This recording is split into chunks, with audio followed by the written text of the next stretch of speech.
much about you. I love you. Look at everything I've done for you. You'd be nothing without me. Why don't you answer me? I bet you're busy talking to some fucking slut. Fucking skank. Is she hotter than me? Would you fuck me? Are you gay?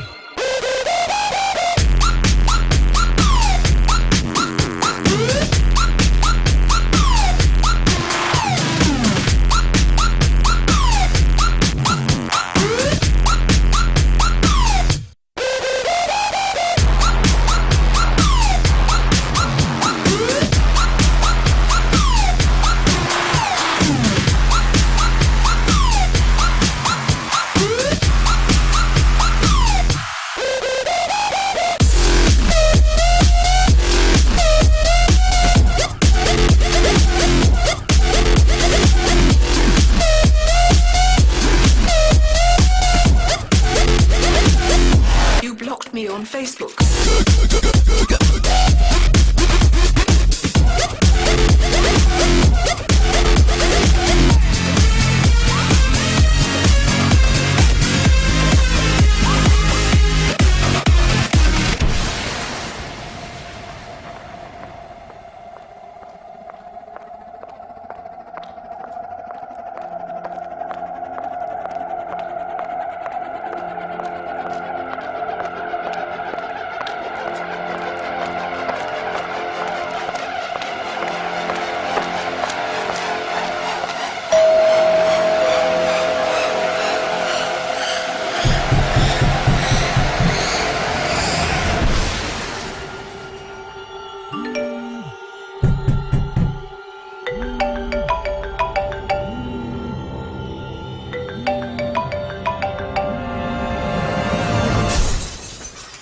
You blocked me on Facebook, and now you're going to die.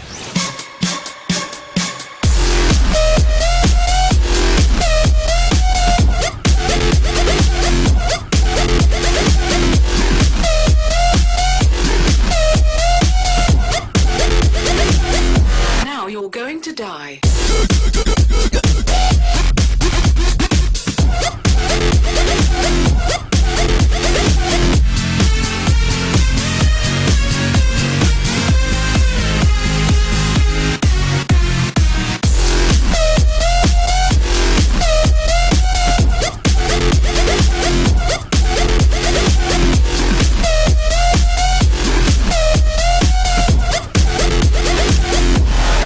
Me on Facebook.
Good thoughts are very important things.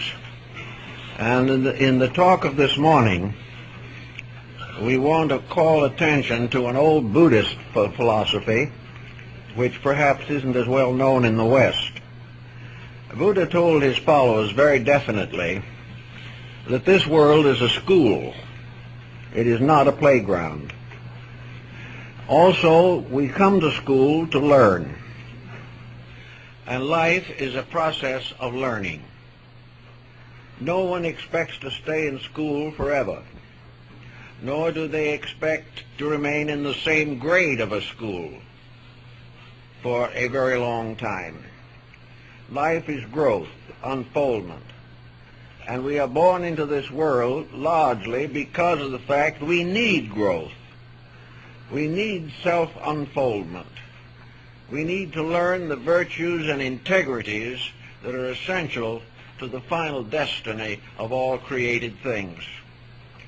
Therefore, the fact that we may have certain shortcomings and make mistakes along the way, as these circumstances should be accepted for their soul growth powers. They help us to grow. No one in the world can go from the cradle to the grave without making some mistakes. We will always do things that we may regret. We will make mistakes. We will make false decisions. We will come into violent conflicts with other people all the way along through life. Our mistakes are not the problem. It's what we do about them that is the real heart and soul of the subject. Therefore, as we look back upon the occurrences of a confused existence, we must not permit the mind to become associated too intimately with regrets, with self-criticism, or with any attitude which frustrates further and future growth. If we look back over our lives, sometimes we almost wish that we could have a good attack of amnesia and forget the whole thing. It might make us more comfortable at the moment, but it would leave us faced with problems we have not solved. We must not only solve the problems of our environment, we must solve the problems within ourselves. And these inner problems are sometimes the most painful of all. Let us imagine for a moment that we look back over the years of life and we pick out 3 or 4 conditions for which we were responsible, or for which we think we were responsible, and have gotten into difficulties that simply cannot be easily erased from the memory. As long as the person has a mind and a memory, it will continue to function. We must live with our memories just as we live with every other circumstance of living. Therefore, the problem is not how can we forget, but rather how we can capitalize on the liabilities in our own past. We have to find out what these things mean. Once we get the meaning, we then can more or less nullify the exact memory itself. We can look back upon a situation and we say it was very difficult, but it has brought about a deeper understanding of life. It has given us values, and these values must also be remembered. If we remember only the mistake and do nothing to think about our own reactions to these situations, we can become extremely neurotic. There are tragedies which for many persons are greater than they can bear. There seems to be no possible hope of changing patterns that were set many years ago and which have more or less overshadowed our lives from that time on. To work with this, we must, to a sense, at least, become religion-oriented, philosophy-oriented, and psychology-oriented. We have to begin the process of untangling the circumstances which have hurt and offended us. One of the ways, of course, in which some psychologists operate is to make us continually think about these problems until we can no longer energize them. But this process is sometimes attended by unusual dangers. It is much better to approach our own past in a more or less scientific manner and try to discover ways of working through a situation. Going back to when it occurred, for example, we should estimate ourselves. 15, 20, 50 years after we have made the mistake, we are no longer the same person. Life has changed us. Life has brought us new enlightenments, new opportunities, new relationships. And therefore, we are today a new person. The person that made the mistake is no longer alive. The person who made the mistake has gradually been transformed into a better person. If we were not better persons, we would not regret the mistake. Having found that we are now a new person, we can begin to understand what we were when the incident occurs. We must not isolate the circumstance itself. We must not take the attitude that today we would make the same mistake that we made then. The fact that we regret, that we wished we could change the situation, proves that we have grown. And from the position of a new growth, we ought to be able to understand the person of long ago who did not have that growth. Thus, we cannot take our present condition and say that is how we should have acted many years previously. We are new people. We have new insights. We have better understanding. Therefore, we must consider for a moment the understanding that existed when we made the mistake. We have to realize the circumstances in our own thinking and our own emotions. Very often, the mistakes that we regret were made in our younger years. Most of the mistakes that have come to me for solution have occurred in lives before they had reached their 30th year. It's perhaps an early broken home, perhaps a failure of moral incentives and directives way back when we were young. We must judge, then, the entire problem in the view of what we were when it happened. If we were unexperienced, if we were without proper guidance at that time, if we were brought up in an environment which was adverse to our best interests, we have to realize that those were the factors and circumstances that made the mistake. We were just not as grown up as we have become since. When we weigh the possibility of putting ourselves back to that other time, we must not include the decisions we would make today. We must not expect that we had the ability, the skill, the experience, and the integrity to make decisions which we can make now after perhaps half a lifetime of careful thinking and new opportunities for learning and self-analysis. So begin by seeing how responsible you were at the time you made the mistake. If at that time you were young, you were without much strength of background, you were living in a world in which mistakes are the order of the day, and therefore begin to analyze the problems that you faced then in the light of what you were then instead of what you are now. Also, think carefully as to the gradual consequences of the incidents themselves. Did this mistake help you to grow up? Were you a stronger person after you made the mistake? Did you learn something you've never forgotten that was useful? Have you dedicated yourself to making no more actions of that kind or quality?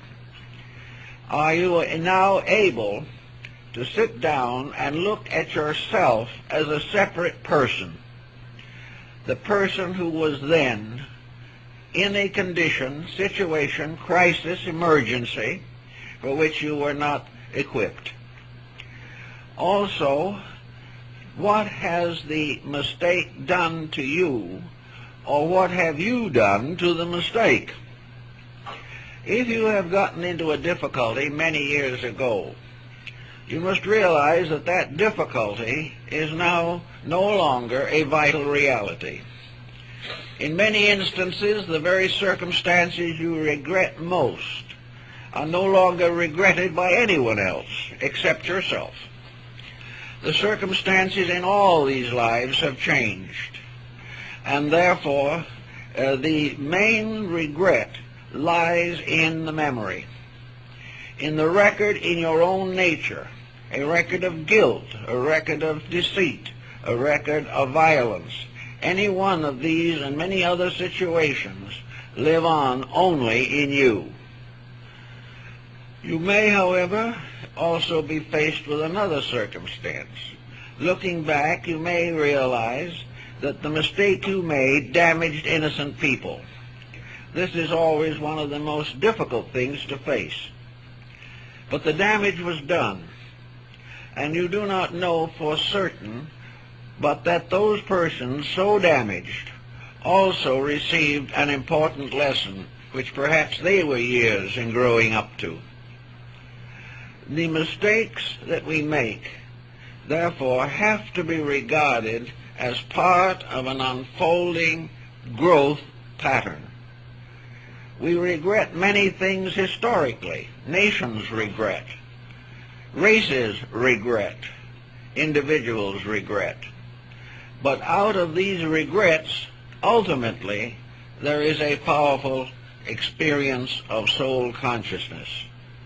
That you can regret, that you can be sorry, proves that a higher degree of unfoldment is gradually taking place within yourself. Taking these shadows of past things, you must gradually impersonalize them. You must face the simple fact that you cannot change what has happened. Therefore, if it is a liability, you have to some way transform it into an asset in your own consciousness. You must learn from what happened. Now, in most religious systems, there is what is called penance, a process of repenting or a process of exhausting the evil of a situation by sincere and practical regret. Therefore, the possibility of penance arises wherever difficult situations arise.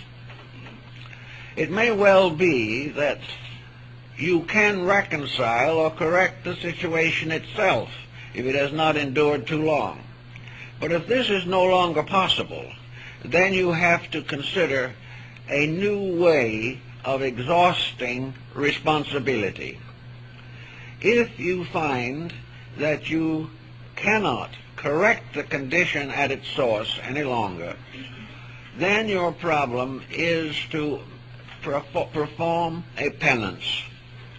Now, this penance is usually a good deed, something constructive, something valuable, something important, an experience which you dedicate to the memory of your past mistake. In other words, supposing when you were working along that you were not too thoughtful of your children, and then as a result of that they were alienated and you feel that their futures were damaged in some way. If you can no longer have any influence on this situation, if you cannot correct it in itself, if you cannot change the lives that grew up under the influence of your mistake, then you have the penance problem, and that is to perform an action equivalent in every way that you can possibly work it out, by which you perform a good deed for someone who is here now, that you perform in the memory of your personal mistake in the past a very generous and unselfish action as a form of penance. This type of action is often very valuable. I know that a person came to me who regretted deeply that they had neglected their parents. It became quite a fixation in the mind of this person. They realized that they had failed in the duty of a child to a parent. The parents are now long gone. There's nothing they can do about that. But they can take into their lives and hearts some person, a neglected parent, and be a good friend to them. Try to give to someone else the love that you failed to give long ago to a person in your life. Try to find a way to make amends and dedicate this amendment to the memory of the person you have previously wronged and neglected. Penance is important inasmuch as it has a tendency to pay a debt. It makes it possible to fulfill in another generation an act of kindness that you failed to commit at some previous time. All of this type of situation has a very therapeutic effect, namely that you have to find some way of atonement, and that atonement is to do or perform an act that will compensate for the mistake that was made. This is something that we can all do if we really want to seriously enough. Another phase of this problem is the effect of these destructive memories upon our present associations. A family in which one person is linked tightly to an old grief or an old tragedy suffers on because that person is no longer able to function in a happy, normal, proper way today. Therefore, old memories can very often damage people who are in no way involved in them, but simply suffer from your repentance. Under such conditions, personal thoughtfulness comes into focus. If we are sorry we damaged someone long ago, we cannot help this today. But if we continue to damage people because of our previous circumstance, then we are perpetuating a situation that should not exist. In other words, we should not take out upon the living the experiences that we bring forward from unhappy early factors or circumstances. If, therefore, your gloom, your psychic self-destruction syndrome is continuing to function, to burden a new home, to burden children today, to incapacitate the individual for social adjustments, this is simply perpetuating a condition which exists only in our own minds. Somewhere along the line, nearly everyone has to do a mental and emotional house cleaning job. They have to put their houses of memory in order, or else they will be burdened with spooks and ghosts that will wander the ramparts of their minds like the ghost of Hamlet's father wandered on the ramparts of Elsinore. With the ghosts are the problems. The ghosts are the things that just do not die. They are what is left when the circumstance itself no longer exists. We have to be very careful and thoughtful about ghosts. They can do us constant and continuing damage. So if we are suffering from ghostly memories that haunt us, if we are suffering from remembrances that we cannot live out or cannot get over, then we have to go to work today and immediately upon our own inner lives, our own natures. There is no use seeking for escape mechanisms, or for that matter, of defense mechanisms. One of the most common defense mechanisms is the individual trying to prove to himself that someone else was to blame for the mistake he made. He may not believe it, but he still tries to prove it. He still tries to rationalize his previous action to vindicate himself. This is seldom very helpful, because it represents an attempt to evade a head-on factual relationship with the inner life that we possess. An escape mechanism may often follow as other persons who will try by artificial means to forget. There are many cases, for instance, of alcoholism and narcotic addictions. There are many cases in which tranquilizers and various pacifying and hypnotic drugs are used to help the individual to get over an intense melancholia or something of this nature. All of these are useless. They have no way of touching the fact. The moment we sober up, the memory is still there. And therefore, this attempt to escape by scientific or medical escape mechanisms generally does no permanent good. We have to head into the situation itself. We have to find ways in which we can make right any wrong that is still within our capacity to correct. Incidentally, in remembering all of the past disasters that afflict us and worry us, we have a tendency to gradually submerge the better things of life. We become so attached to this gloom that many marvelous experiences, many wonderful opportunities to grow and become enriched are either overlooked or ignored. We continue to think only of the particular problem that we faced at the moment. In one case that I know, a family had a young son. The young man was delicate, not very healthy, and rather timid, and not at all aggressive. The parents considered it merely to be a character defect, until one day the young man keeled over, and it was diagnosed as infantile diabetes. The young man died. The parents never recovered from the shock because they felt the guilt of not having recognized the true circumstances. They should have done this, they should have done that. They should not have been so critical. They should not have blamed the young man for being lazy or being tired because he was sick. All of this lingered on as a very sad memory. It was something that actually these persons did not commit this act from any intent to be unloyal or to neglect the boy. It was simply a case that they did not know, but they blamed themselves for not trying harder to find out.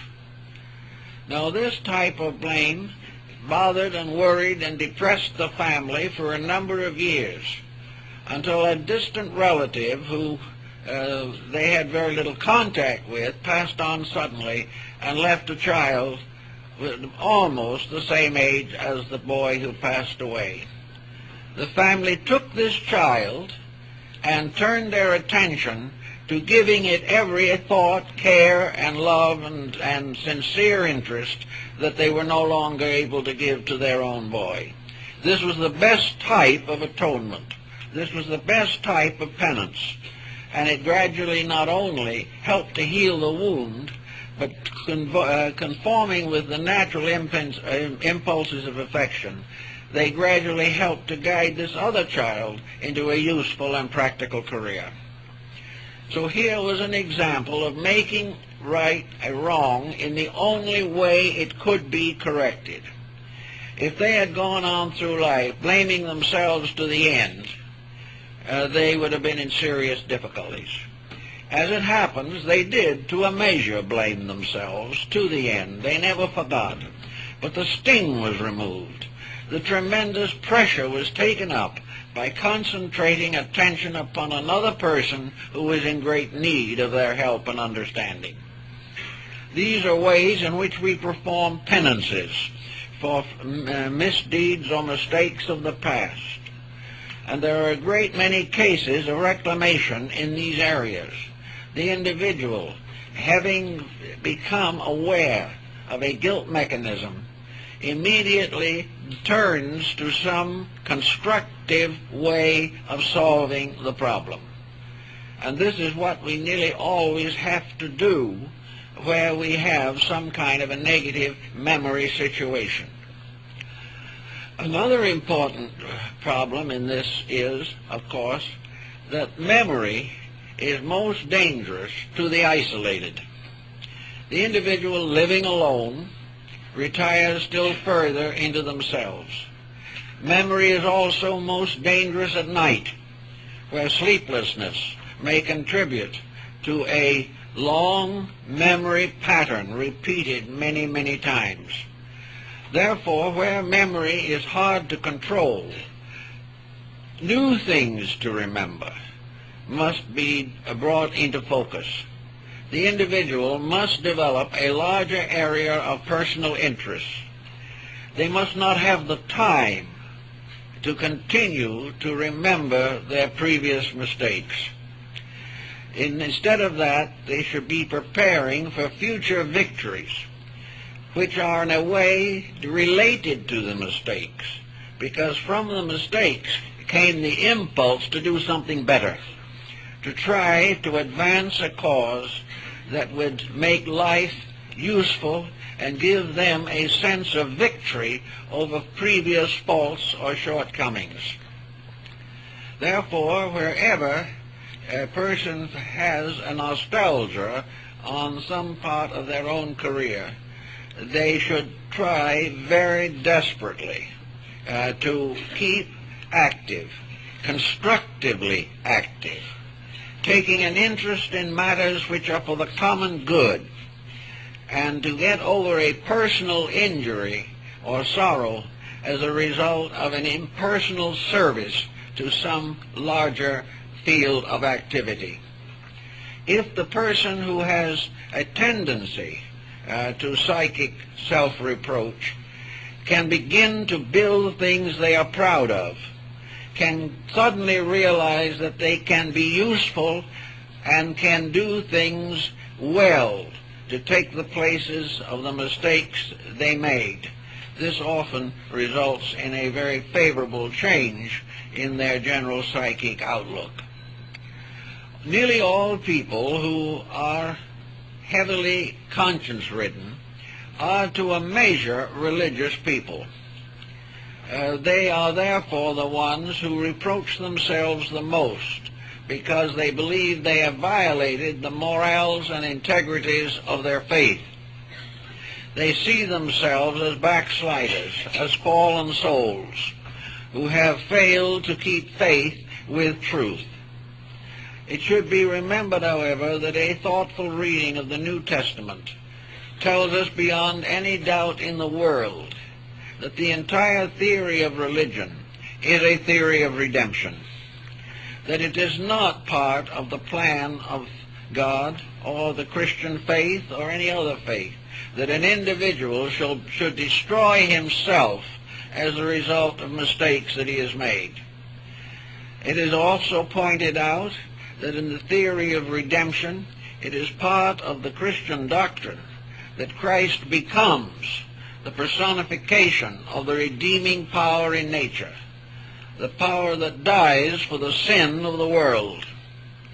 And this proves in a certain way, at least to the religious, that sin is forgivable, that sin is something that is overcome by virtue of the divine spirit and the divine principle that abides within us.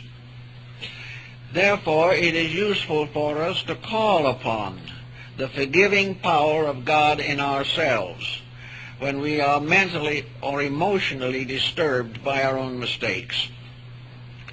Now, there are various kinds of mistakes that we have to think about. Some are due to ulterior motives. These are very largely mistakes for which we are responsible. But on the other hand, ulterior motives to a person growing up in our world, these ulterior motives have become so standardized, so generally accepted, so almost inevitable, that the individual is frequently moved to an unfortunate relationship by the pressure of self-survival or the advancement of a personal career. This type of self-centeredness may lie behind a great many of the most unfortunate situations that can arise in our careers.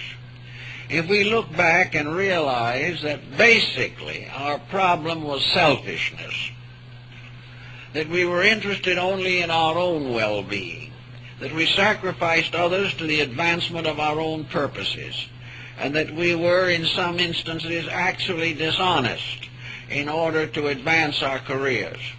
If we look back and find these types of problems in the background of things, then we should make every possible effort to establish a higher standard of integrity now. Where we fail to do this and continue to nurse the attitudes that long ago caused us to do things we repent, we will just do more things to repent until life becomes too complicated and our own mistakes begin to catch up with us. Also, it is very important in generally thinking about self-censure to make sure that that self-censure is justified. Now, in most cases, it's probably easy to make a case that it is justified. But there are forms of self-censure that arise from circumstances beyond our control. They arise also from mistakes which are almost natural to us. A case in point on this is a family in which the parents refused to permit a child to marry a member of a different religion. The parents, were perfectly sincere in this, yet they made a desperate mistake and ruined the child's life. And there was never from that time much beside melancholia in the child. Heartbroken, they lost the one opportunity that they believed would have brought them a happy life. Now, these parents were not evil. They were not individuals who wanted to hurt the child. They were people, however, who were so dominated by a religious point of view, by the particular faith or sect or creed to which they belonged, that they began to think in terms that to marry outside of that faith was a mortal sin. And they were trying to save the child from sin. The whole situation was typically the intensity of devotion to what these parents believed to be the truth. Now, we can bring this type of thinking right on down to the present time. We realize that in many instances, sectarianism is contrary to the actual teachings of Christ. Sectarianism certainly does not recognize the words of the Master when he said, "Other sheep have I which are not of this fold." The obedience to the sectarian limitations can lead not only to desperate situations in personal and home life, but this definite, desperate, fanatical limitation of attitude is responsible for some of the worst wars in history. No one meant to be wrong. Now, if you have to look back on this situation, and you say to yourself simply that you did the best you knew, the best you believed, that actually it was a heartbreak for you even at the time to do what you did, but you felt it a moral, spiritual obligation.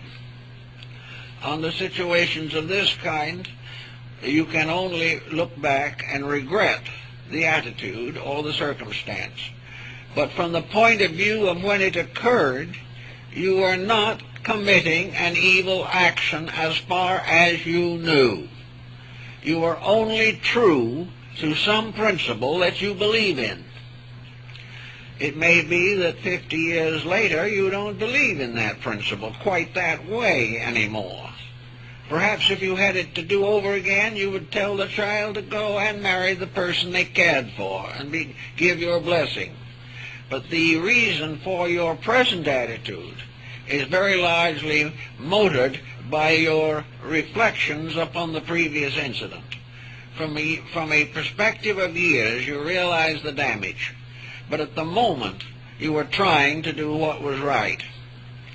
Now this applies to a great many situations in which individuals try to do what is right. Well, one of the mistakes that is most commonly made is that we really are trying to get someone else to do what we believe to be right.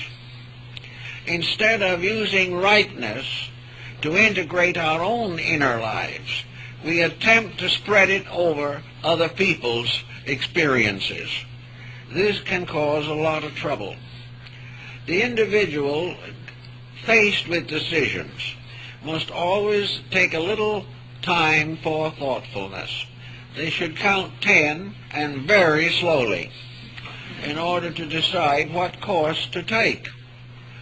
They have to be able to ponder, meditate, and consider before they commit a very definite action influencing other people. There are a great many parents, for instance, who decide what the children's loyalties ought to be. The parents may decide that the child's loyalty should be to them as parents, that the child should always obey them, that the child should always be available to take care of them, that the child should make all the necessary adjustments to meet the demands of their elders. This often leads to a serious break in the family relationships. The children simply leave home. The parents are crushed because instead of taking care of the controlling and disciplining of their own lives, they tried to transfer this responsibility to the life of another person. This almost always ends in trouble. One of the classic experiences in this field, of course, is the story of Santa Monica. The wonderful person whose experiences resulted in canonization. She was a Christian woman married to a non-Christian, a pagan. She tried to convert him because it was a moral responsibility to convert him. But he didn't convert. He remained for many years very much in his own way of thinking. Then, for the virtue for which he was later canonized, Santa Monica decided that that was not the way. Instead of trying to change his religion, it was wiser, better, and more proper that she should so live her own religion that he would see it in action. And as the result of thereby being a very beautiful, gentle, kindly soul, exemplifying all of the best qualities of her religion as she believed it and understood it, she lived to see her husband converted. Not by nagging him, not by fussing him, not by scolding him, but by proving the value of her own faith. Now, this is the type of thing that people don't generally do much about. They decide what someone else should believe, and then they expect them to believe it. And the very faith which they are trying to sell may have brought practically no happiness or peace to the persons themselves. This is a very common cause of long-seated tragedy. I know one case in which a conversion program of this kind between two people who were otherwise admirably suited to each other continued without a let-up for over 40 years. Both persons stood their ground to the bitter end, and the situation was solved only by death. Now, this type of thing results in great misery. Both of the persons in this particular case, both were neurotics, hopelessly involved, desperately dominated by this sense that it was their moral duty to change someone else.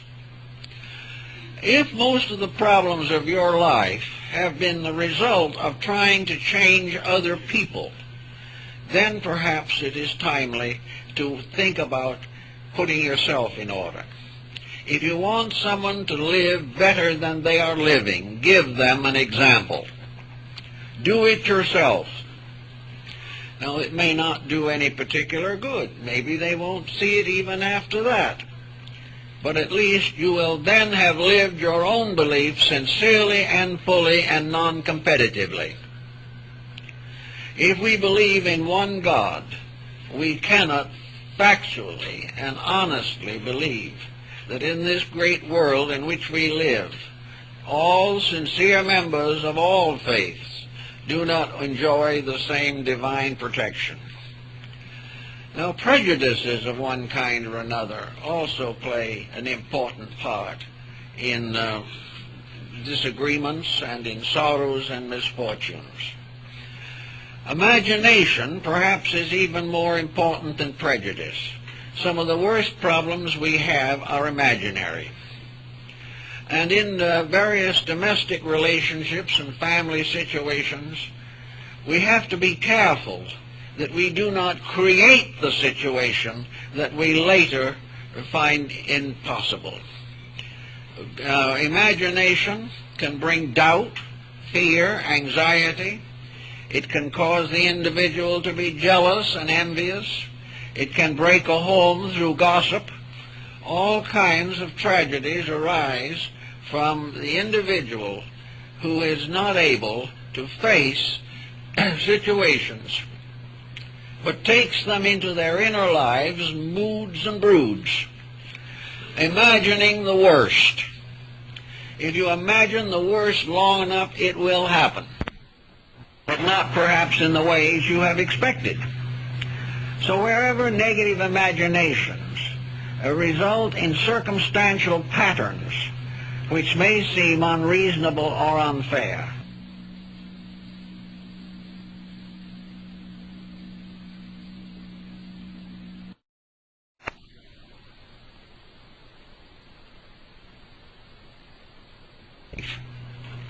imagination can cause an individual to expand, exaggerate, intensify all types of negative attitudes and conditions. If imagination produces circumstantial evidence, the individual should sit down very quietly, think it through, and find ways, if possible, to disprove the rumors rather than to justify them by imagination. Sometimes the rumors may be true. Under such conditions, the only answer is to face the truth. Most of neurosis is a result of not facing into problems as they arise. In one way or another, we eat them ourselves and develop a psychic indigestion as a result. To meet this type of thing, therefore, before it gets large, nip it in the bud. Go after it and try to solve it before deep hurts become inevitable. Honesty also plays a large part in this psychic problem. How far is honesty honest? To what degree can honesty be applied to situations? I think if honesty is applied with kindness, it can be applied to nearly any situation. It is where honesty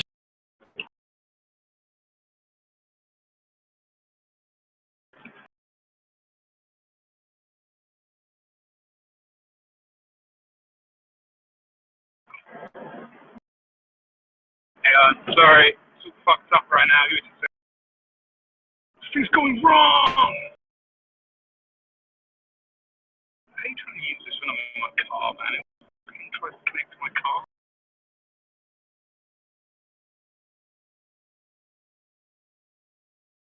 is involved in bitterness and reproach before the facts come in, then it is no virtue.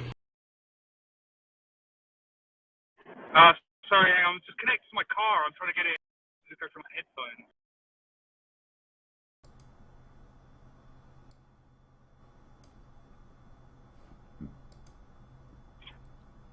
Oh, fuck it. Might as well just stay on my car then. Can you hear me, though? Yeah, I can hear you. Okay, cool, man. I had loads of fun in that server. I should have come in there earlier, man. Like, I only have to, like, say 2 words and they all get triggered. It's fucking crazy. Is that what you've been doing for the last few? Yesterday I was in there and like Chris was just Chris just babbles and shit, right? What was he saying? I don't know. He was just like rambling about something and I go, "That's great, Chris." Like right when he was done, right? I like was patient, let him ramble forever, and I go, "That's great, Chris," and he just flipped. He flipped on me. Oh, that's all I said. That's great, Chris. That makes him mad. And then a couple like Curved Water was going into that Arav or Lemon Bird guy. Yeah. And he was saying shit like how his mom would wish death upon him or something like. I'm paraphrasing. He'll probably say I'm getting it wrong or something, but something to that. He said something about his mother would be embarrassed by him. And then right after that, I go, "Do you talk to your mother like that, Curved?" And he like flipped out on me. Curve went mental on me, and then he was saying I was going mental on him. That was so weird. I was like, no, I just didn't take, I don't know, man. He's saying I've got, like, a problem, but it's like, yeah, I do have a problem. I've made my problem quite clear, so, yeah, I do have a problem. But, that doesn't mean I can't talk to you civilly, or just keep the tone down a bit. They just, like, want to flip out. I mean, Kaiser, what the fuck's wrong with that man? Yeah, that guy's mental. Honestly, like, is there an echo here? No, I said Kaiser's mental. Oh, yeah, he's completely mental, right? Just like, he's a massive hypocrite, yeah. He's like, just stinks of hypocrisy, that guy. I was just thinking, like, like 1 minute he's saying I've done this, then the next he's accusing someone else of that. I was just like, this is nuts, man. Oh, the thing he said about Twitter, he's like, oh, you're lying about me, I never called you a feminazi or whatever. And it's like, but you can't even prove that fucking Twitter's feminist. He kept calling her, he kept calling her a feminist. She's not really a feminist. Right. I mean, well, it's Chris Carpentry, so it's my mate's joke. But, yeah, and I just was like, man, like, it was so fun because the thing is, like, I know they think, hang on, I can't remember what gaslighting means, I keep forgetting, but whatever. What I meant by gaslighting was, I just came in and, like, set off an explosion, basically, that is what I did, but it's you, that's how I look at gaslighting, I can't remember what it means, but, like, to me, like, that's a reflection on them, not me. If I could come in and say, like, a few comments and they go mental, that's like, well, bro, like, especially while you're sitting there insulting me, do you know what I mean? It's like, well, I can't insult you, but you can insult me. Okay. Right, like Chris, like, literally, I never started any once I got unbanned or whatever. I never started any shit with Chris at all. Like, anytime Chris would address me, he'd be rude as fuck and I don't know, have negative connotations or kind of like being derogatory. I don't know. You know what you hear how Chris talks to people? He's like totally disrespectful if he doesn't like you. And that's how he was talking to me. So I was just giving him back his own shit, right? And then he's like, "Oh, don't make fun of me for doing drugs. I had a car accident. You're making fun of me. Right. But you're being a dick. Yeah, Like, what the but fuck? I mean, this is the point I was sort of making, was that, look, you're obviously, if you're getting upset about a comment like that, that means it's hit a nerve, right? So there's something you got to fix, bro. Cynthia, If someone comes up to me and Cynthia says you're a wants me drug addict, to tell you I'm I'll live. just be like, all right. Oh, you're live, are you? Oh, bloody hell. Yeah. I'm in my car. Can't hear. Anyway, whatever. But I mean- but yeah, like that's the sort of the trouble for it for me is that like you actually I fucking forgot what was. It seems like I don't know. What the fuck were we just talking about? I've literally forgotten. Oh, that was totally fucked up because we were talking about. Well, first of all, I went in there. I heard they were talking about me. I think someone said that, Right. and they were talking about trying to get me banned because I'm a porn bomber, and then arguing the difference between giving the link and actually porn bombing. That's what they were arguing. Right. Yeah.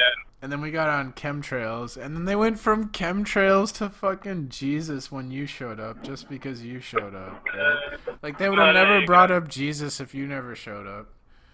Yeah, and then they say that I've got the problem. I've got the deep-seated issue. It's actually pretty hilarious because it's like, well, dude, I can't come in here for more than like 10 minutes. I certainly can't open my mouth and give an opinion that isn't that's contradictory to anything. Yeah. Without it ending up touching about Jesus. And then they're trying to Really? tell you your opinion is wrong. They're like, well, if you're a Christian, you have to believe in the flood. Your opinion Yeah. is wrong. Like, who the fuck are they to say like what a Christian is supposed to believe? I don't think Yeah. Christians necessarily Right. all take the Old Testament as literal truth or anything. No, it doesn't matter. You know, like this is what Kaiser's saying. If you don't believe in the global flood, then you're not a Christian. I'm like, are you mental? I could have never even heard about the global flood and still be a Christian, bro. It's your misunderstanding of what a Christian is. And I know, Yeah. like, I've told them enough times, and I'm not going to tell them again what it means, what a Christian is, and it's not what they think. So, you know, they don't even know what they hate so much. They don't even know what it is. Their arguments are really dumb. They're just like, why does God let bad things happen? And that's about it. Yeah, God. I mean, if they started making those arguments, we'd be there all day. But what annoys me, especially a bit with the Chris thing, with like he wants, I must know about this, I must know about that. Well, go and look some apologetics up from someone who knows a lot more than a random dude who's been a Christian for That's like what I 2 years. told him. I was like, dude, Cat Earth is not a theologian. He's a fucking Christian. There's a difference. I know. There's people who study this their whole life. You know, Yeah. and it can be a complex subject as well. And it's not complex because it's not complex like flat Earth. It's complex like there is good answers to things that make you think.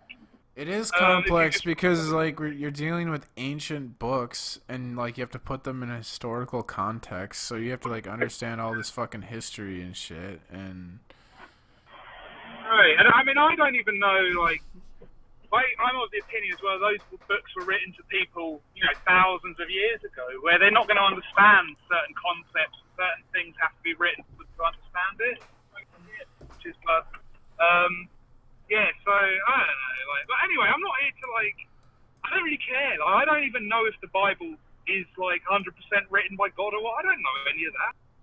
All I know is it gives me comfort, and, it's just like, but even him saying, oh, well, that wouldn't make you a Christian, it's like, no, dude, that's not what, my Christian is just my faith that my sins were paid for, and my thankfulness for it. That's all it is, man, like, so when you got people telling you, oh, you're sinning, it's like, dude, do you know anything about Christians? Christians are saying everybody's sinning all the time, like, including themselves. So, it's, I don't know, some of their arguments are a bit funny, but and if you they're not impressive arguments. if you listen to them like What's that?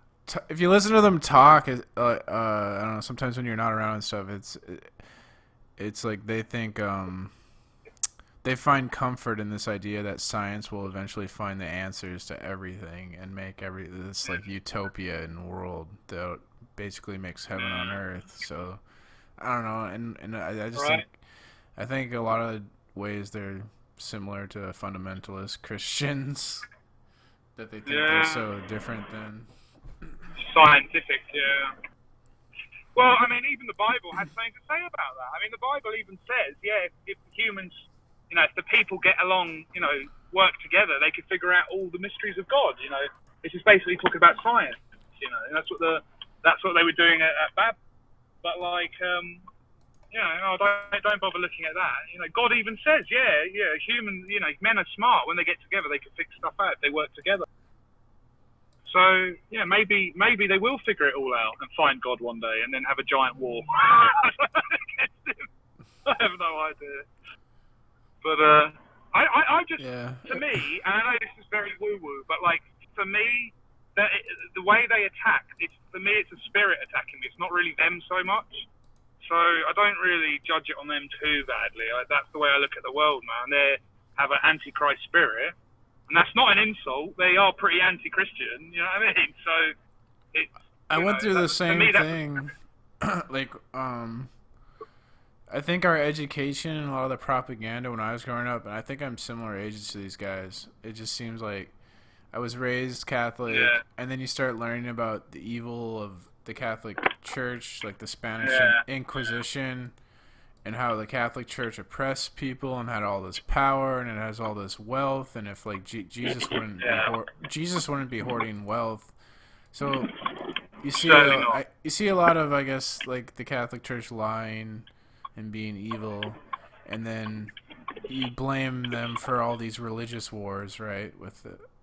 So you think religion is bad and religion is responsible. It's like this clever propaganda trick, I think, that I was believing it. But then I kind of snapped. Which, like... Right, I don't blame people for being that way, but what I do have a problem is people who want to talk like they have an authority on something they haven't really researched. And that's what it feels like to me. They all do that on that Discord. They act like they're experts on everything they talk about. Yeah. And they're not. And like, being wrong is like a crime over there or something if you're wrong about something. What's up, Steve? Oh, God forbid you say the wrong word. I think I said, like, almost, or everything or something. Not everything. Okay, yeah, what? Stop the conversation. Get the dictionary out every 5 minutes. We are alive. I like being wrong. I like being wrong. Steve! Yeah.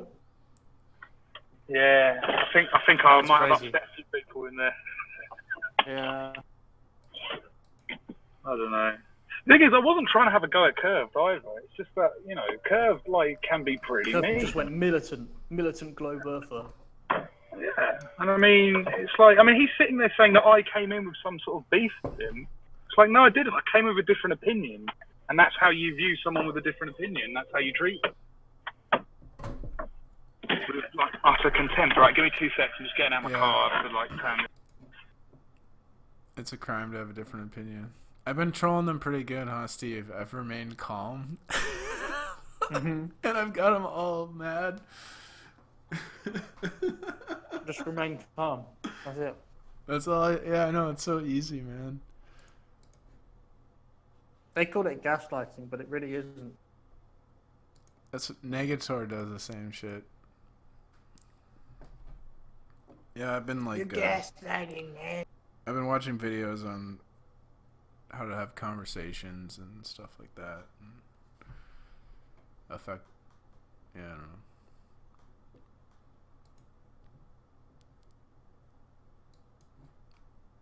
What do you mean, like how to socialize? Yeah. How to socialize for dummies. I thought I need to work on not getting so angry, because I get really fucking angry sometimes. So I've been trying to. If you remain calm though, it's way easier to think of things to say. I noticed. Yeah, if someone, just because someone says something doesn't mean it's true. Yeah. And so, like, when you get worked up and it sounds like you get worked up, you shouldn't. You should just be like, okay, well, that's what he believes. He doesn't know. That's what he believes. Right. And then you just carry on. Yeah. I get really passionate. I don't know. Had a lot of fun though. You know, I believe like these psychopaths are enslaving us, and I want to fight for freedom, and I get all frustrated because people don't even believe they're slaves or whatever. So, Well, Then you that's see, they are the slaves then. If they don't believe they are slaves, then they're probably slaves. you see, my thing with the conversation as well is like I find it annoying when people just want to dismiss something like it's completely stupid, where it's like, well, it doesn't seem that stupid that that could happen, you know. And that's what I felt with the emissions and stuff. And I just thought, well, you don't think there could be a plan out there to poison, you know, subtly poison, slowly poison the people. You know, they talk about depopulation and stuff all the time, you know, openly. I just don't think it's that ridiculous. I don't necessarily believe it, but I like to play the, you know, devil's advocate every now and then and just watch them pop off. I guess that's Curve's sense of humor is to be really exaggeratory, calling things stupid. How do you mean? Well, I mean, exaggerating is a form of humor, right? And Curve Right. seems to just do that. Like, he calls everything, like, everything's the stupidest thing in the world to him when he's talking shit about it, you know? Right, yeah. We all do that a bit, though, don't we? But, But nah, yeah.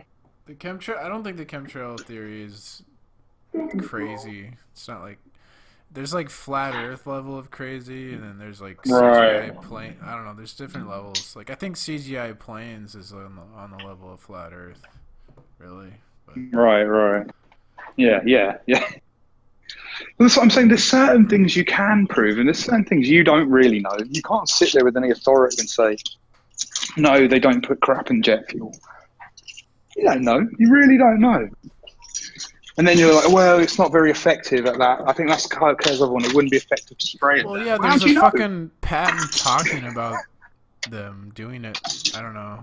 I guess Curved is even aware of it, but he said it's Yeah, I think he crazy. was. Yeah. Maybe it is It's an crazy. idiot. Oh yeah. Oh, that maybe thing it is that you crazy, mentioned, but emails. I did correct myself. It wasn't bacteria. They did do bacteria at some point, but it wasn't as big as the. It's really confusing because there's a documentary in it. All the kind of historical kind of. I read it was this documentation like of it, the video and fluoridic everything. metal. They were trying Yeah. to test how shit spreads. Cadmium. Yeah, Some- and that's yeah. what it says on. There's a video about cadmium, but there is another video which has pretty much the same kind of idea. The plane's flying along, but apparently it dispersed too much. There was this bacteria. I'm not sure I'm getting the two mixed up. Maybe it was the cadmium. Thing, but No, I think there's something about bacteria too. It was like both. I don't really understand. I read it. I was skimming through the article, but I think I read something about bacteria in the article, and it mentioned the cadmium, and it was like they said it was fluorescent, so they could monitor how it spread among people. Oh, maybe it was bacteria that had cadmium on it or something like that. So because they could detect cadmium, but they couldn't. Yeah. To make it easier to detect the bacteria or something like that. Yeah, I don't know.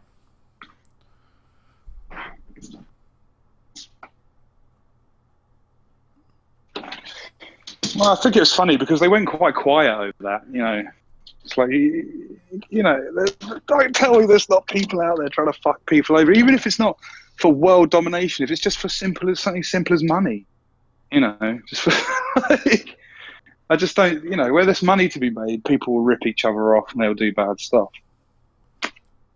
You know, is that, you know, I don't know, man. I just think it's in there. They definitely talk way too much, like they know everything, like they know they're so certain about everything. But fuck me, I wish I'd gone in. The reason also I came in, I listened to a bit of your stream from yesterday, P Mars. I was like, oh my god, was some chick Yeah. in there, and she was like doing over bass, and I was thinking, this is hilarious. I mean, she was 100% mental loony bin, but it was still funny. Yeah, I liked it. Was it that god? The god? Was it Something. She was like, it was okay. Grayson. Is her name? Yeah. She was like the most passive aggressive person I've ever heard, calling everyone else passive aggressive. It was hilarious. Yeah, that's She was pretty like, good. you're being very passive aggressive. I don't like that. Blah blah blah. It was just like, oh, you're literally a walking definition of the word, of the phrase, bloody hell. And It's she kept funny, saying to him, I've met your type before. I know what you're trying to do. all their criticisms of them were pretty spot on, weren't they? Oh, they were, yeah, they were. That shit was funny. Yeah, I actually quite enjoyed it. I'll tell you another thought I had, and that she actually confirmed it for me. But I had this the day before. Oh no, yesterday I was thinking about this. So, you know when she said, you said something like about Pete Shea or something like that. No, someone else, but you said, oh, he's a weird piss drinker. And she got really upset. Oh, And Haunted like, House. was like, why are you calling people? Yeah, you're like, why are you calling people names? Why are we calling people names? And then the other dude, the citizen guy, is like, no, he's just calling out that he drinks piss. And then like, she suddenly changes her tact, and then goes like, oh, well, maybe he gets some sort of value out of that for himself. Yeah, that right? was funny, huh? Right? I thought it was fucking amazing, and it confirmed something. Have you watched that latest Flat Earth interview someone did? It just came out the other day. Interview with a Flat Earther. I saw it, but I didn't watch it. Right. I watched 5 minutes of it, not all of it, granted. But something struck me all of a sudden, and then with that girl saying all that stuff and acting the way she was, it made me realize. And also with you saying about, you think Freemasons released Flat Earth or whatever. Now, I don't know who released Flat Earth, but I know there's a definite conspiracy to mess people's heads up with, this left-wing feminist nonsense crap, transgender nonsense. Not nonsense, but the nonsense they feed you about transgenderism and stuff like that. And it made me realize, like, Flat Earth is like another aspect of that could be being grown, like, subtly at the ground roots, because what the guy was saying in the interview was like, who cares what the truth is? I should be able to think what I want to think because I'm a special snowflake and everyone should leave me alone. And like that there was like really interesting because it's very similar to telling, in my opinion, it's like a step on from telling people there's more than two genders, right? There's man, woman, and then like a million in between. Like it's the same thing. It's like you're trying to tell me the sky is green, or do you know what I mean? You're trying to piss on me and tell me it's raining. Right. It's that kind of like left-wing mentality. And even the guy like who was interviewing him had this left-wing sort of like, maybe I'm wrong because I didn't watch the whole thing, but what I watched, he was sort of like very coddling to him. Not that I'm saying you shouldn't, I'm not like have a go at him, but he was very like, oh, I see what you want. Yeah, man, we should be able to have freedom of thought and think what we like.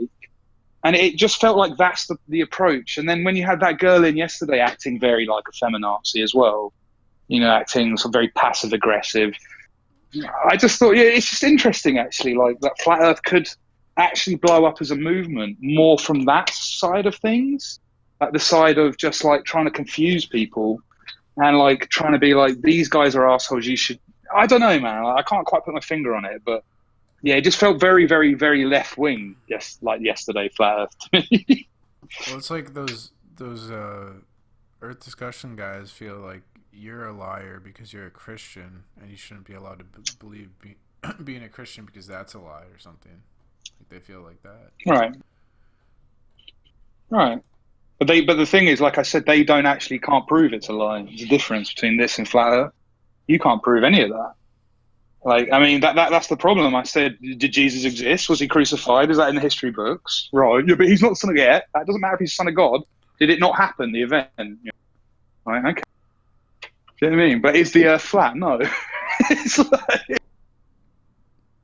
they're like, well, he didn't rise from the dead. Well, I don't know. I wasn't there. Was you there?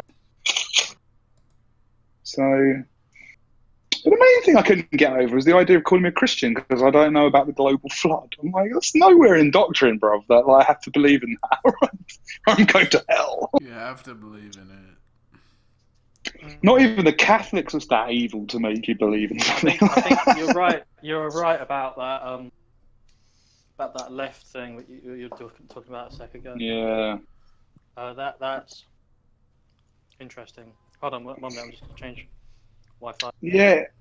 I mean, it only occurred to me after I saw that interview, and then when I heard the stream of that chick, I was like, "Whoa!" Like it's making a lot more sense in a way. Like, maybe it is something that's being pushed just to retard people out. Just to make people into retards.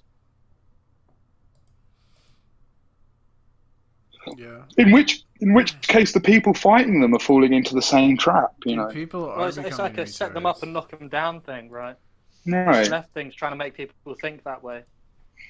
This left movement. Let me think what I want. You know, it doesn't matter what the reality is. Blah blah.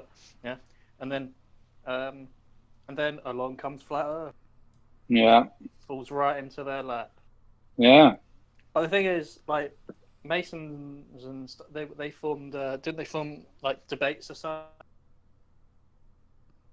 Well, Flat Earth Debate Society. Yeah, Zetetic Just is debating. Zetetic societies. Zetetic societies. Yeah. Yeah. So you had societies where they would debate. They could debate about anything, dude. Like nothing. Was, Right. I guess nothing was off limits. Because if you want to learn the art of debate, it doesn't matter whether you genuinely believe in the side that you're arguing for. Yeah. You should argue on the opposite matters that side, you- actually. Yeah, it matters that you Of can what you form believe. Yeah. Yeah. an argument which trumps the other side. Even though you Yeah. don't, whatever. Flat Earth is definitely good for learning debate. Yeah. So that's something that's come about from this, which might indicate. I mean, it could indicate that it is some sort of a Masonic kind of push. Well, I don't know if it's the Masons. It just, to me, it could definitely be something put out there by someone. I don't know. Like, There's if not, even if it's organic, I've just got a feeling the left are going to grab it at some point. It just feels like it could be something good for them to grab, the radical left. Well, I That's a don't good know, one. man. I mean, I was thinking about Flat Earth as being an absolutely stupid thing that's just going to make the left and Antifa and all that just look really dumb if you just plaster Flat Earth stickers all over their propaganda. You probably started it off, Steve. So Some answers exactly, I everyone was thinking, passed oh and shit, gone, oh, I'm going to do fuck. this. I'm doing this. That means that I'm probably actually helping the left start preaching and thinking. Flat Earth. Oh god. Two things you hate. Ooh. Well done. Well, I don't really hate Flat Earth. I mean, No, yeah. then there's just less smart people, Yeah. and there's more stupid people, which means great. Make money. I mean, the thing is, I don't really like. I'm more like, I know it sounds weird, but it's just I've got more of a problem with just the intolerance of things. Like I was really annoyed at Flat Earthers' intolerance at the start. Do you know what I mean? To listening to fucking reasonable discussions, and now I'm just annoyed at them for just still being bloody. Just like, isn't there a point where they're going to realise they can't explain it to Like, them? isn't there like people that are just kind of like whatever people? They just don't. They're not militant and they're not extremely argumentative. The only way you can convince them is to take them to the edge of the earth. Take them to the edge. To the edge. But yeah, I mean, like, whatever, like, I don't know. I just came in because they were all having a go at P. Mars in the side chat, and I was like, oh, I kind of want to listen now. Open my mouth, which was a mistake. Never open your mouth. Anyway. You're not drinking beer, are you? No, water. I got a fucking... Were you drinking beer when you joined? No. Were you in a pub? You sound like you're in a pub or something. Yeah, no, I was having my lunch in the pub, Oh, yeah, but I'm not lunch, drinking yeah. at the moment. I was having orange juice, mate. That was probably the vape pen that was making you go. Oh, After yeah, you yeah, take sorry. a puff, it makes your voice go really weird. Yeah. Everyone always It's like it's complains. got helium in it or some shit. Yeah, you can't whistle if you vape. It's crazy. Like, it's impossible to whistle. How funny was That's that when pressure. well, first of all, I started a whole drug dealer argument. That was ridiculous. And then like I brought up how Chris asked you for drugs or something, or like for a discount on drugs. And then he started asking you for a discount on drugs right after I brought it up. Oh, dear. They're legal drugs, though. It's legal drugs. They're legal. I sell legal Fully drugs. regulated legal drug. I just thought that was funny. Everything's above board. Chris is like, oh yeah, I gotta ask him for that discount again. He just like went right to it. What the fuck? That was messed up. He really wants a discount on vapes, bro. Probably going to give him one as well, just because he really wants one so badly. It's like, all right, man. I don't want to break your heart. But hey, because Chris doesn't, like, It's all like we're talking about something. Chris just was a button. Hey, Kat, hey, Alex, hey. I'm just like, yeah. I was like, I've sent you 4 DMs, Alex. I'm like, yes, I've seen them. Oh, God, he fucking rambles about no, nothing. Chris is cool, but he does. He's just too drunk, man. That's all it is, man. Anyone, like, he's probably lovely. Yeah, I mean, he did ask me to mute him, but the thing is, there wasn't anything personal he was saying, and I was just like, well, I don't know, like, I don't know what to do in that situation. Just, I don't know. That's my problem. Like Chris annoys me, but I still like Chris. Do you know what I mean? So it's like I don't want to go too hard on Chris. Even when he's annoying me, I I'm was just like, so close to banning When he starts someone in repeating particular. himself. But I just didn't. I was like, I don't want to.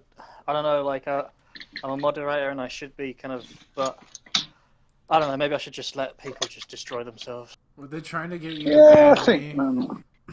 this morning? But I don't know why Rizzler says the things that he does. Like, I don't know what kind of an image he's trying to portray. You know, he's trying to kind of put out there for everyone. Yeah, It's I not. know. I don't know what's up with him. It's just, Nah, he's just how an has he still angry got a sod. job? I mean, like, if he's just, what kind of a boss? Yeah. You know? Rizla was saying to Kat something about, like, how do you justify your belief, or, like, what reason do you have to believe in a God? And I want to say to him, but I couldn't get a word in, I want to say, well, maybe if you believed in a God, you'd be a slightly better person or something like that. Like, I think if he believed in a religion, that would do him a lot of good. It would. Yeah, I agree. That's what I was saying to Kaiser, and you know, I know they didn't like it. They really didn't like it. That's why he really lost it with me after that. But it's like, dude, you know, how goes your life going? You're just miserable.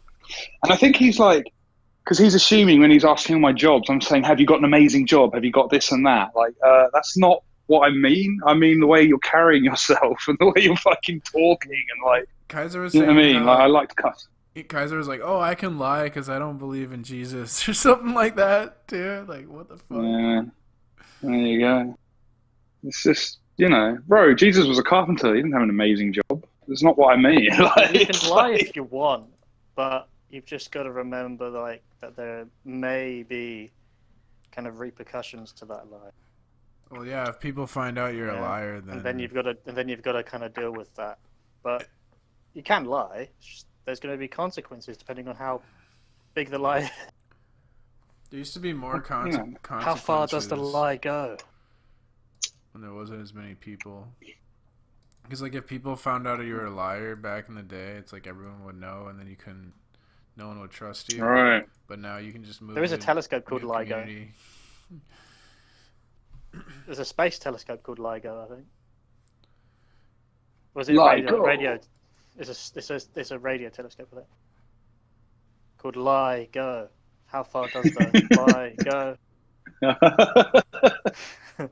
NASA means disingenuous or something. What does it mean in Hebrew? God, I hate NASA that. means What like does? I can't Oh, it stand means lie. to deceive. Yeah, To yeah. deceive. That's the one. Yeah. Yeah. To deceive. How far does the lie go? Got to stay humble. Oh, it doesn't work. Stay humble. Humble. Stay humble, mate. I went a bit Stay too much humble. on that. Sit down, bitch. Stay humble. Well, it was funny Hold up, because bitch. Hold up, because hold up, hold up. was it Rizzler said to me, "Get down on your knees and pray" or something, and I'm like, "Yeah, but I do that. Like, it's not an insult to me. Like, it's part of what I do, man." You heard that song? Like, I don't know. Nah, what is it? It's kind Be of humble. sexual, man. How he's telling you to get on your knees. Get on your knees. I wish I'd thought of that one, Pete. I could have had fun with that. Hey, Mars, you gotta go down. You gotta get on your knees. Yeah, get on your knees right now. You gotta get on your knees. That's what Lemon Bird does. Definitely. Right, give me 2 seconds. I'll be back.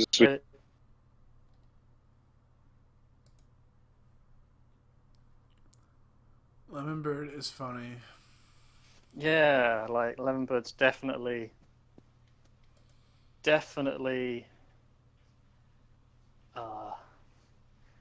arguing a position that he or she does not necessarily believe for giggles, You think so? also known as trolling. Yeah.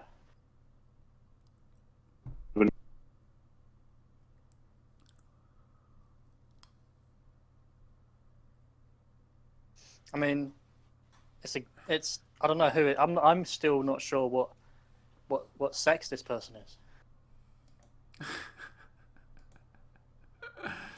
Everyone says a Pat. he, but I'm like, dude, I'm hearing a she. I think it's a guy. An effeminate male. An extreme, well, yeah, camp, extremely camp male.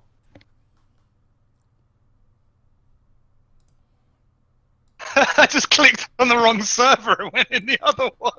Ooh. What are they It's like, talking whoops, whoops. about? No, I didn't hear. I just fucking.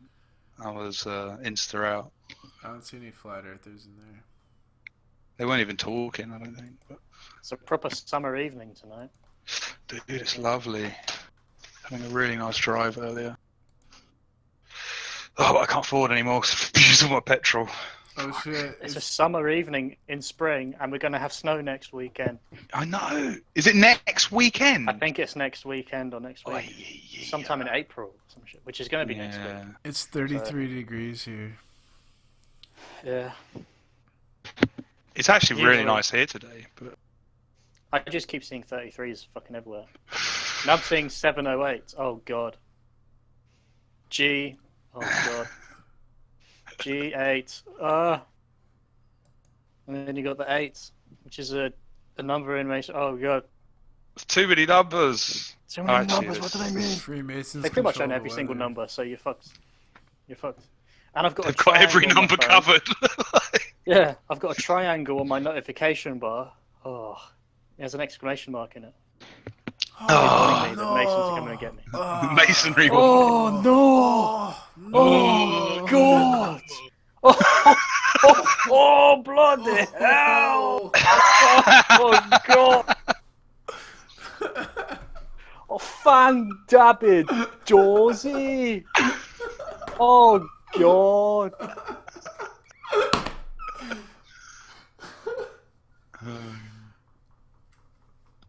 Oh fucking hell! Oh god! Oh my god, I love that. I still find it harder, Chris, because he's like, he just is a bit messed up. That's all it is. He's going through a hard time, really. Yeah. It's hard to be that fucked up and not annoy everyone. Do you know what I mean? Everyone can do it. He needs to take CBD He should, yeah. and forget Actually all do need these to look him up. things. Maybe just It's lower fentanyl. the dose and then try CBD. Don't those fentanyl patches, they fuck you up, don't they, as well, or something? Someone was telling Oh yeah, fentanyl. me. Yeah.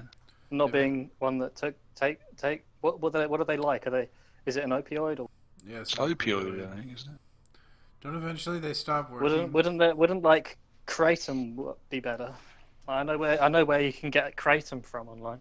I told him about And you- kratom. Never tried it though. I wouldn't do it. Kratom's Yeah. an opioid too, I think. Yeah, it is, but it's like I guess like a kind of somewhat clean opioid. Like people in Asia drink it apparently all the time. It's like a normal thing. Asians are healthy. No, they're not. Oh, talking of healthy stuff, I bought some of that fucking protein shit. Now I can have protein shakes and shit, bro. Everyone's telling me to do them. I just So- get like, I got some shreddies from Asda. They're like protein shreddies. What have I got I to do with like this? a potato Fiber. and then I have a protein shake. You gotta mix it with water or milk. I like get like the skimmed milk, fully skimmed milk, or just water. I don't know. I just use water. It's just, I'm just going to use water, yeah. Yeah, and then you got to put it in that shaker thing, and it shakes up, and then you just got to hope that all of it turns into powder and mixes with it. Otherwise, you're gonna get like little hard bits like. Fuck's sake, how do I measure this shit out? I don't have anything to measure it with. You I get a just spoon realised. in the tub. You get a spoon. Ah, okay, cool. You should do anyway. What brand is it? Reflex. What's that from? Who Superdrug. knows? Hollowed and Barrett. Yeah, it might probably come with a spoon. If you look in there, you might have to dig around for it because sometimes it gets buried. Oh, do they? Yeah. It should be on top. So what do I have Get to a do? knife, Drink put this it in there and shit move it around. and then go to the gym in half an hour or something. What do I have to do? No, just like. Oh yeah, the spoon. Yeah. When you eat a It takes meal. about half an hour to an hour to be taken in, and then you go to the gym, and you can there's another, and then you can take another one which is about half as much for like recovery or some shit. Right. I think that's right. You take one for recovery as well. I just put it all over my trousers, for fuck's sake. Oh, it smells good. It's chocolate flavour. That's banging. Oh, I had strawberry and that was fucking nasty. Was it? Yeah.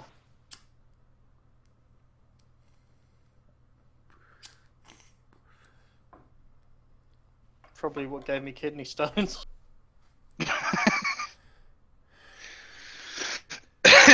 Could be. So I got calcium phosphate stone. It's calcium. So that's the one. That is to do with uric acid, isn't it? calcium oxalate and calcium phosphate. But I've got phosphate. And apparently there's a bacteria. There's always bacteria in it. But there's this bacteria which apparently they've found evidence that what's it, help deal with it. The bacteria in the gut and all that. Do I really have to put? Really? That's a lot. How much? So what? 250. Whatever this is. It says go to 250. 250 grams, is it? In water? Oh no, mil. Approximately 2 level with 700 mil of water. Yeah. So I'm just going to do a half one, like with Yeah, 450. do half as much, yeah. Yeah, because I'm just starting this. So I don't want to go crazy. Just don't know if I've got a glass big enough. Oh yeah, I've got a big fuck off beaker thing. I know.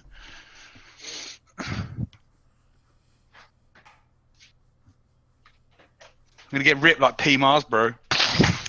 Then we're gonna have a boxing match. Box. Where's my fucking? Can't find my water thing. Where's Twitwit? Twitwit was going for it as well. Yeah. Bang! Had him on the Kaiser, ropes. man, I don't know. He's just mad. He's a mental case, isn't he? Bloody hell. I increased my max push-ups by 2. Nice. Yeah. To what? Went from 12 to 14. I got 14 today. Oh, nice, bro. But what, like, this is the thing. I don't know what my max push-ups would be because I just get like, oh, I can't be asked anymore and stop. I don't really feel like it's my like max. get to 5 or 8. And then just like, oh, am I even doing it right? Fuck it. I suppose I'd say 20 would be my max because I would never be asked to do more than 20. I feel like drop and give me 20 is a saying, so that's all I need to do.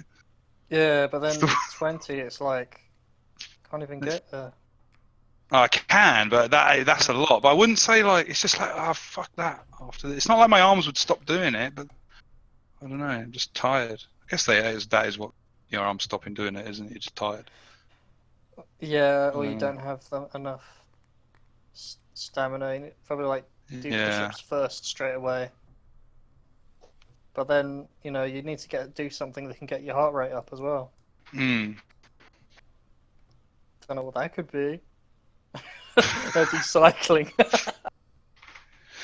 Oh, that's true, actually. Yes, once your heart rate's up, it's a lot. Yeah, you're probably right. I never really thought of that because it's like when I've got a rowing machine and a cycling thing. Yeah, like I love my rowing because I feel like the first 5 minutes I just can't be fucked. But once my heart rate goes up, I go mental and go like half hour. Do you know what I mean? Going hard. And then I should try push-ups after that. Rowing machine's pretty good because you're exercising your arms, you're maintaining a posture. Yeah. I mainly did it when I was having back problems. It was like a really good way to sort of strengthen my back as well. It used to really hurt my back when my back was so weak when I first started using it. You like exercising your legs, your arms, and your back muscles to keep in that posture and not bend forwards. Yeah. So that's good. I love me old rowing machine. You go through like little hard bursts of it as well, just like go as hard as you can, trying to rev it really hard. Yeah. It's like, knackered. See how long I can keep it up for. I had to guard fucking this guy that was like Shaq the other day at the gym, so it's a good thing I've been doing push-ups. He's fucking throwing me around, man. Well, the thing is, as well, if you're heavier, it's harder to do push-ups, right? Because like that's what it's like for me. Got a big belly, so I got my weight to push. But as I've lost weight, a lot easier to do push-ups, obviously.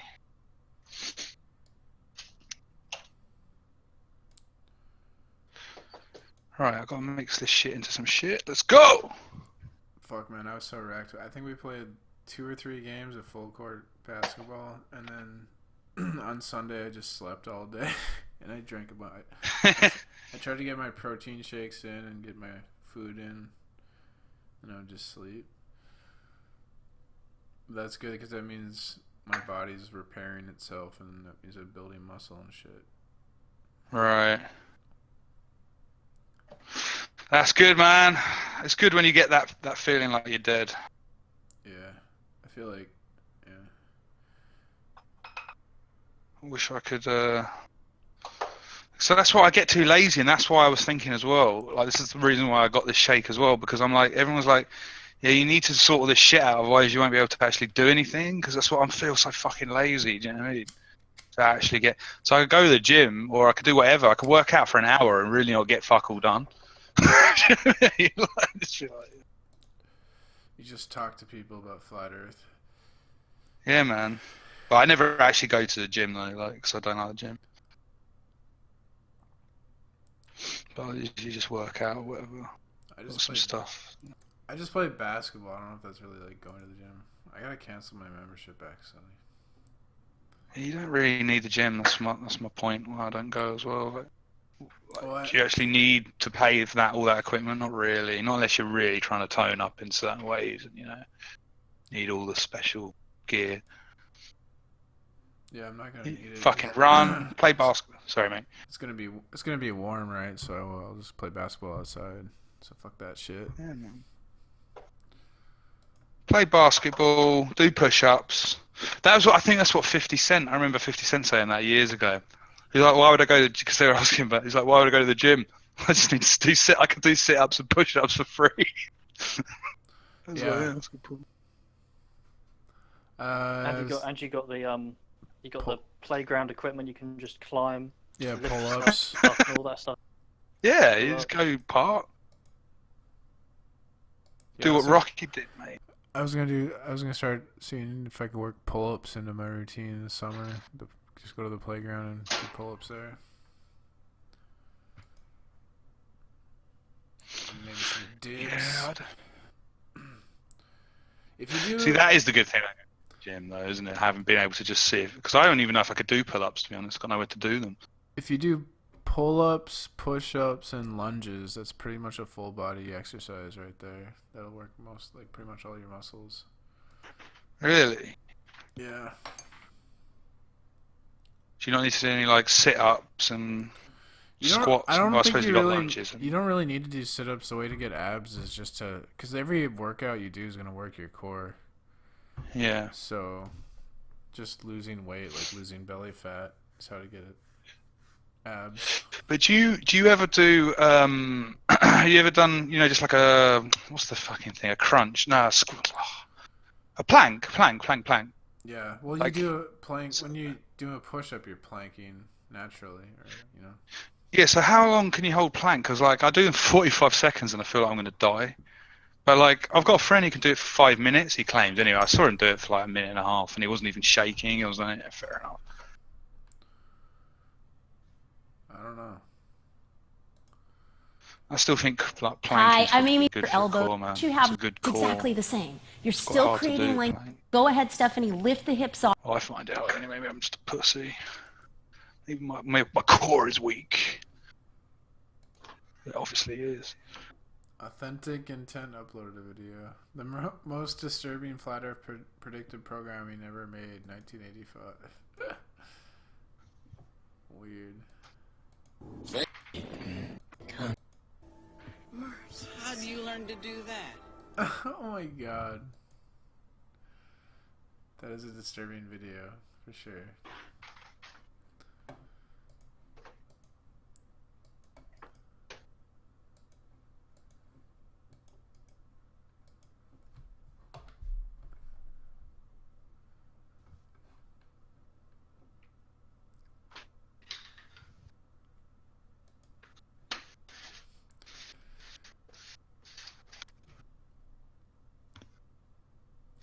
Those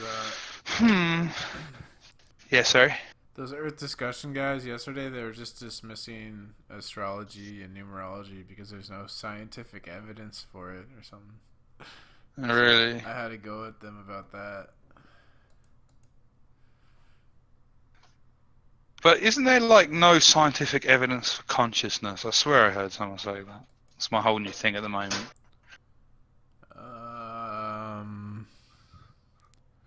I don't know. Other than that we all know that we've got it. I know, man. There's more to the world.